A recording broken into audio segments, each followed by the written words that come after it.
तो हेलो प्यारे बच्चों, आप सभी का फिर से स्वागत है अपने आज की इस नए धमाकेदार बेहतरीन वीडियो में। तो आज की इस वीडियो में हम देखने वाले हैं क्लास 11, जी हाँ क्लास 11 फिजिक्स भौतिक विज्ञान कक्षा 11 के दोस्तों इस पेपर को, जिसमें हम डिस्कस करेंगे इस पूरे के पूरे पेपर में क्या पूछा गया था, कई सारे क्वेश्चन का आंसर समझाने वाले, पूरा डिटेल एनालिसिस होगा इस पेपर का। आज पोस्टमार्टम कर देने वाले हैं।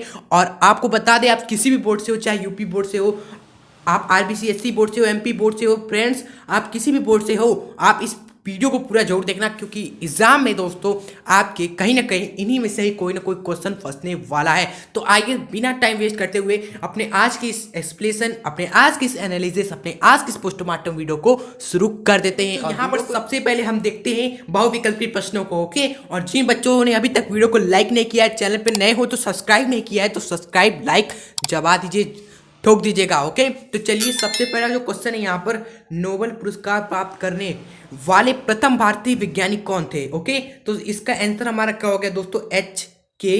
भामा। ओके, नेक्स्ट क्वेश्चन देखते हैं यहाँ पर, किस वर्ग की भुजा मापने में 3% की टूटी हुई है। तो भाई साहब वर्ग का क्षेत्रफल मापेंगे तो कितना टूटी होगा। तो भाई साहब वर्ग का क्षेत्रफल हमारा क्या होता है, वर्ग का क्षेत्रफल होता है भुजा का स्क्वायर, और इसमें अगर हम त्रुटि प्रतिशत निकालेंगे ना, तो भाई साहब हम 2 गुणा कर देंगे और इस भुजा मापने प्रतिशत टूटी का। ओके, तो ये हमें दिया हुआ है कितना है, देखो 3%, तो 3 गुणे 2 कितना हो जाएगा 6।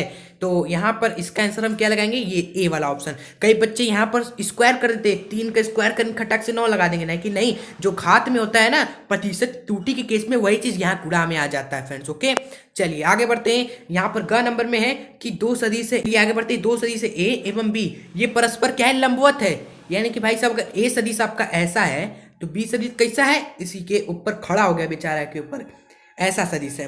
तो पूछा है तो क्या हमारा सत्य, क्या ए बी को जोड़ेंगे तो जीरो आएगा, नहीं। क्या ए बी को घटाएंगे तो जीरो आएगा, नहीं। क्या ए बी का क्रॉस प्रोडक्ट करेंगे तो जीरो आएगा, नहीं। ए बी का जब हम डॉट प्रोडक्ट करेंगे ना तब हमारे जीरो आएगा। क्यों, क्योंकि ए डॉट बी हमारा क्या होता है बच्चा, ए गुड़े बी एवं कॉस थीटा। याद करिए, तो यहाँ पर थीटा की जगह आप क्या रखोगे, 90 डिग्री रखोगे, क्योंकि वह लंबवत है ना। तो भाई कॉस 90 क्या होता है, 0 बटा सन्नाटा। तो आंसर डी हम टिक कर देंगे। मजा आ रहा है तो वीडियो को लाइक जरूर करिएगा ऐसे बेहतरीन वीडियोस के लिए भाई।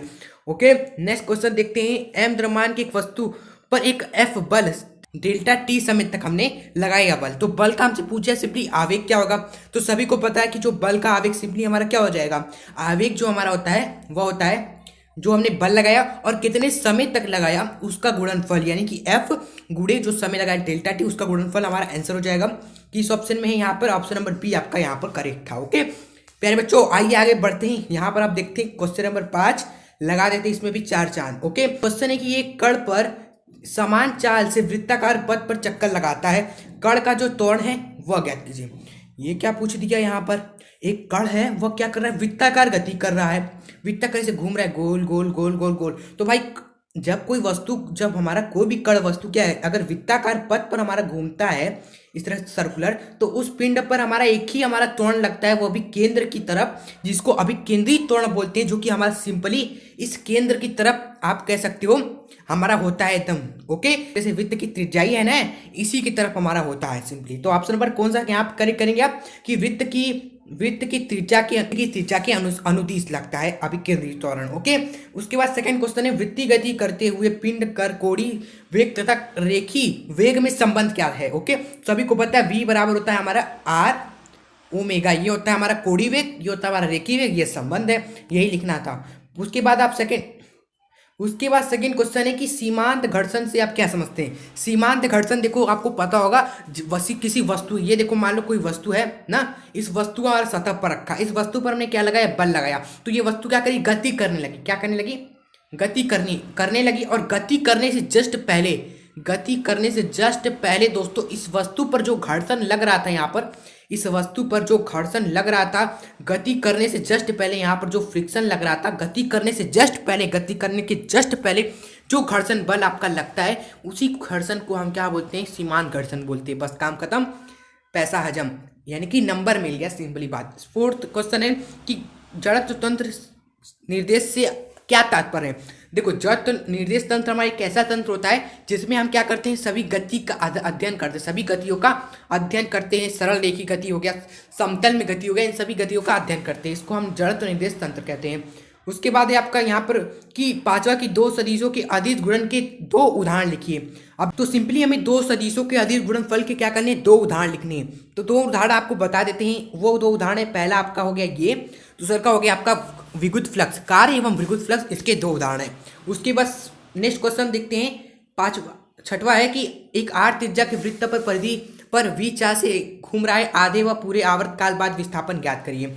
सिंपल सी बात है, आपका वही विस्थापन वाला कॉन्सेप्ट लगेगा, आप इसको आसानी से सॉल्व कर सकते हो। एक वृत्त हमारा क्या इस तरह सर्कल है, इसमें हमारा आर त्रिज्या का है, इस पे एक हमारा क्या कर रहा है वी वेग से अगर कोई हमारा घूम रहा है दोस्तों, तो हमसे पूछा है आधे आवर्तकाल, यानी कि अगर वस्तु यहाँ से घूमना शुरू किया, जब वो घूमता घूमता यहाँ पहुँचेगा तो उसका दोस्तों विस्थापन क्या होगा। तो आप कहोगे सर यहाँ से यहाँ तक आ गया तो विस्थापन आपका इस केस में 2r हो गया, क्या 2r हो गया। अब दूसरी सिचुएशन में कहा है कि इसी वृत्त पर घूम रहा है, हमारा आर त्रिज्या के वृत्त पर ही एक कण हमारा क्या कर रहा है, घूम रहा है, लेकिन आप हमें विस्थापन बताओ पूरे आवर्तकाल बाद, यानी कि घूमा इस तरह घूमते घूमते घूमते वापस अपने स्थान पर आ गए, तो भाई विस्थापन यहाँ पर इस केस में 0/सन्नाटा होता है। ओके, तो ये क्वेश्चन का आंसर हो गया। 7 क्वेश्चन है कि विभव विश्लेषण द्वारा आपको सिद्ध करना है सरल गोलक आवर्तकाल का जो समीकरण होता है, इसको सत्यापन करना है विभव विश्लेषण द्वारा। ओके, तो बहुत ही वायरल ये क्वेश्चन है, हर साल ये पूछा जाता है किसी न किसी एग्जाम के सेट में, तो आप इस क्वेश्चन को जरूर एक बार खुद से करिएगा, बुक में ही इसका आंसर होता है। ओके, एक्सप्लेन किया गया रहता है। उसके बाद 8वां क्वेश्चन है दोस्तों, आप खुद से आपको ट्राई करना है, जितना हो सके हमने आपको बता दिया। 8वां है कि किसी वस्तु पर हमने किसी वस्तु की चाल एवं वेग में अंतर उदाहरण देकर बताइए। आपको पता है चाल है हमारी अदिश राशि है, वेग हमारा सदिश है, सिंपल है क्वेश्चन। अगला है कि दो सदिश है ए एवं बी, इनके योग एवं अंतर का परिमाण बराबर है, तो सिद्ध कीजिए कि ए एवं बी क्या परस्पर लंबवत हैं। ये क्वेश्चन आपके लिए है, आपको ट्राई करना है। ओके, एग्जाम से पहले एग्जाम में अच्छा नंबर लाना है तो करना पड़ेगा भाई। उसके बाद एक 10th क्वेश्चन की एक समतल सड़क पर 100 मीटर की त्रिज्या पर वाले घुमाव पर किसी कार की जो अधिकतम चाल क्या होगी। ओके, तो चाल क्या होगी वह हम बता देते हैं। जो अधिकतम चाल होगी वी मैक्स, वह हो जाएगा आपका रूट में म्यू जी आर। म्यू आपका होता है घर्षण गुणांक, आर होता है उस त्रिज्या वृत्त की, जी आपको पता है गुरुत्वीय त्वरण। बस ये मान आप रख दीजिए, ये हो गया त्रिज्या। ओके, और ये हो गया घर्षण गुणांक म्यू, जी का मान आपको पता है 10, रख दीजिए, आंसर आ जाएगा। उसके बाद है 11 की कि आपका अभिकेंद्री त्वरण से क्या समझते हो, वृत्तीय पथ पर गति करते हुए किसी पिंड का अभिकेंद्री त्वरण का सूत्र निकालना है। यानी कि अभिकेंद्री जो आप पढ़ते हो वो क्या है, वो आपको पता है। अभी केंद्रीय त्वरण कर रहा है कर, तो उसके केंद्र की ओर एक हमारा त्वरण लगता है, उसी को बोलते हैं। और इसका जो व्यंजक होता है वो होता है हमारे अभिकेंद्री त्वरण होता है v² में r। और ये कैसे निकल कर आया वो आपको यहाँ पर करना है, उसके 3 नंबर आपको मिलेंगे, 2 नंबर तो ये मिलेगा। तो वो कैसे निकल कर आया ये आपको खुद से करना है, कॉपी नोट्स निकाल कर देखो, वहीं आपको छपा मिलेगा। उसके बाद 12th है कि आपका न्यूटन की गति विषयक द्वितीय नियम को लिखिए। 5 किग्रा द्रव्यमान के दोस्तों पिंड को 1 मिनट में 100 मीटर से 160 मीटर प्रति सेकंड हो जाता है उसका वेग, तो आपको पता करना है कि बल कितना लगा। ओके, तो सिंपल सी बात है, यहाँ पर आप कैसे निकालोगे बल आप कैसे निकालोगे, यहाँ पर इस फॉर्मूले से निकालोगे, संवेग में परिवर्तन बटा दोस्तों कितना समय लगा 1 मिनट यानी कि 60 सेकंड। तो संवेग में परिवर्तन निकाल लो, आपको मास दिया है 5 किलो और वेग में जो परिवर्तन है वो 100 मीटर प्रति सेकंड से 160 यानी कि 60 मीटर का यहाँ पर वेग की जगह 60 रख दो सिंपली, और 5 रख दो मास की जगह, और 60 से डिवाइड कर दो, आपको बल मिल जाएगा। उसके बाद देखो यहाँ पर आपको क्वेश्चन नंबर 30 में कहा गया है, प्रक्षेप गति सवाल है कि उस वेग आपका ये है, इसका प्रक्षेप काल निकालना है, उड्डयन काल निकालना है, महत्तम ऊंचाई निकालना है, आप 36 परास भी ज्ञात करना है फ्रेंड्स। ओके, और यहाँ पर एक बात नोटिस करना, महत्तम ऊंचाई पूछी, यानी केवल ऊंचाई नहीं पूछा है, महत्तम ऊंचाई पूछा है। जब महत्तम ऊंचाई पूछा जाता है ना, तो जो फॉर्मूला आप याद किए हो ना ऊंचाई का प्रक्षेप के, उसमें आपको बस थीटा की जगह क्या रख देना है, 90 डिग्री रख देना है बस, बाकी सब तो आप निकाल ही लोगे फॉर्मूला का यूज करके। यही यहाँ पर खेला था, महत्तम ऊंचाई का जलवा था। उसके बाद यहाँ पर देखते हैं 14 नंबर में क्वेश्चन है कि कलन विधि से आपको गति के समीकरण का क्या करना है, प्राप्त करना है फ्रेंड्स। ओके, और जो मोस्ट इंपॉर्टेंट क्वेश्चन आपको बता रहे हैं, कलन विधि से गति के समीकरण का निकालना और प्रक्षेप का पथ परवलय कार होता है, ये 2 क्वेश्चन, एक क्वेश्चन ये, तो ये 2 क्वेश्चन का आंसर आपको यहाँ पर इस पीडीएफ में, उस वीडियो अच्छे तरीके से हमने पूरा तीनों समीकरण का निकाला है कलन विधि से एवं प्रक्षेप गति परवलय कार्य यह सिद्ध किया है। मोस्ट इंपॉर्टेंट 8 नंबर का ये क्वेश्चन, तो लिंक डिस्क्रिप्शन बॉक्स में मिल जाएगा, आप जहाँ कर वहाँ।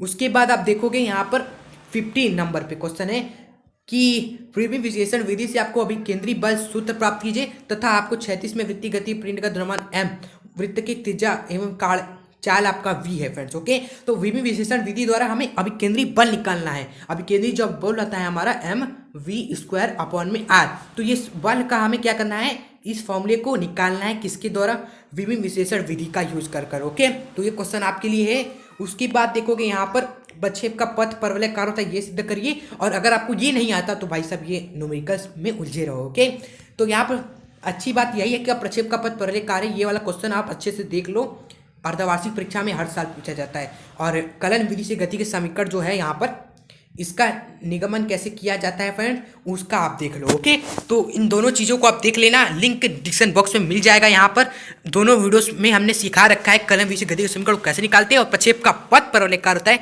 ये सिद्ध करना आसानी से हमने सिखाया उसमें। ओके, तो आप देख लेना, आपके लिए बहुत ही फायदेमंद होगा एग्जाम से पहले। तो प्यारे बच्चों, आप यहीं पर करते इस वीडियो को एंड। आई होप वीडियो आपको पसंद आई, वीडियो अच्छी लगी तो ऐसे वीडियोस के लिए, एनालाइसिस पोस्टमार्टम मोस्ट वीडियोस के लिए वीडियो को लाइक जरूर करें, अपने दोस्तों को चैनल को शेयर जरूर करें ताकि वो भी हमारे इस वीडियो का फायदा उठा सके, काफी बच्चों तक हमारी ये वीडियो पहुंच सके फ्रॉम यू। ओके, तो चलिए अब मिलेंगे नेक्स्ट वीडियो में एक साथ, तब तक के लिए हंसते रहिए, खुश रहिए और एग्जाम के लिए आप सभी को बेस्ट ऑफ लक फोड़ के आइएगा।